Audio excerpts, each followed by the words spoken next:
Here's the script. You're doing everything right. You downloaded the app. You connected your bank accounts. You set up your categories.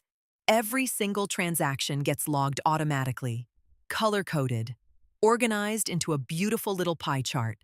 And yet somehow, at the end of every month, you have less money than you thought you would. Sound familiar? Here's the thing nobody talks about. The app isn't failing you because it's broken.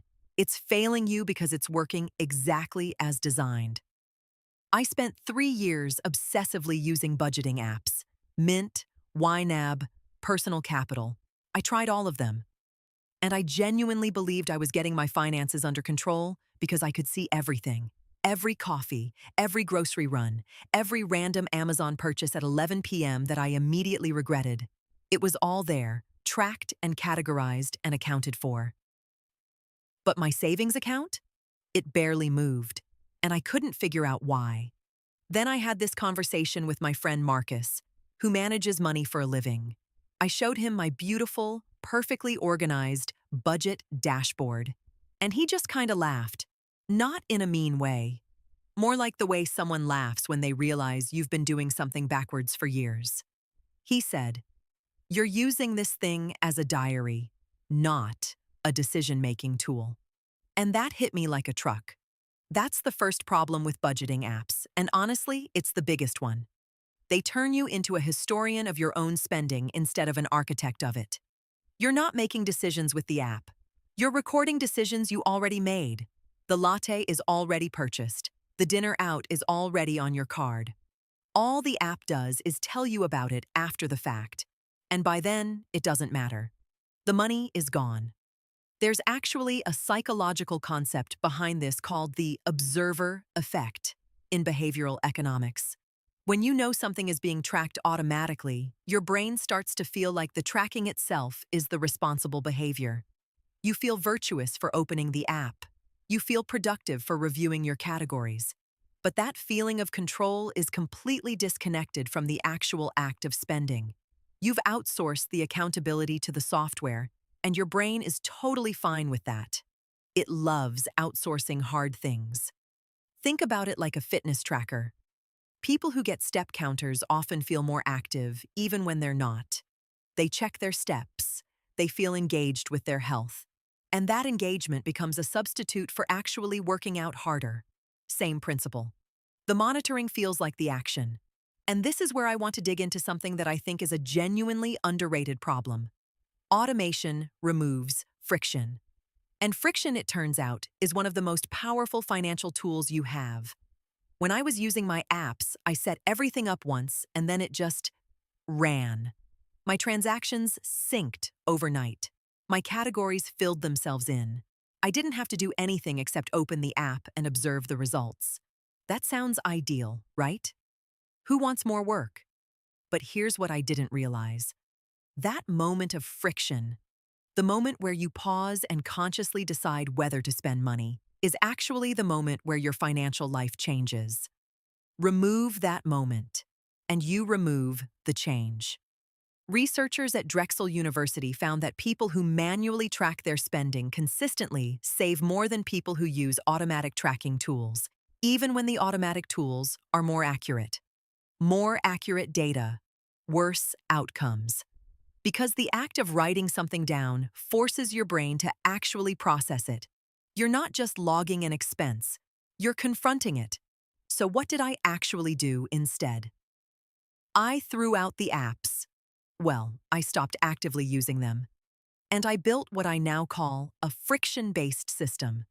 And I want to walk you through exactly what that looks like because it's genuinely simple. Every Sunday, I sit down for about 15 minutes with a notebook and my bank statements from the previous week. I write down every transaction by hand, not typed, written. And as I'm writing, I mark each one with a simple symbol, a check if it was worth it, an X if it wasn't. Just that. Just a gut check in the moment. What happens when you do this is kind of remarkable. You start to notice patterns that no app ever surfaced for you, not because the app couldn't see them, but because you weren't present enough to feel them. I realized I was spending about $60 a month on subscription services I genuinely forgot I had. Not because the app didn't show it, it absolutely showed it. But seeing a line item on a screen at 9 p.m. while you're half watching TV is nothing like writing it out with your own hand in the middle of a quiet Sunday morning. The second part of the system is a pre-spending pause. Before any non-essential purchase over $20, I give myself 24 hours. Not a budget category, not a spending limit set in an app, just time. Because most of the purchases I regret aren't impulsive in a dramatic way. They're impulsive in a quiet, comfortable way. A slow scroll through Amazon, a treat yourself moment after a stressful day. The 24-hour rule creates friction exactly where it's needed, at the point of decision. The third piece is envelope allocation, but digital. At the start of each month, I physically move money into separate accounts for different spending categories, not virtual envelopes in an app. Actual bank accounts.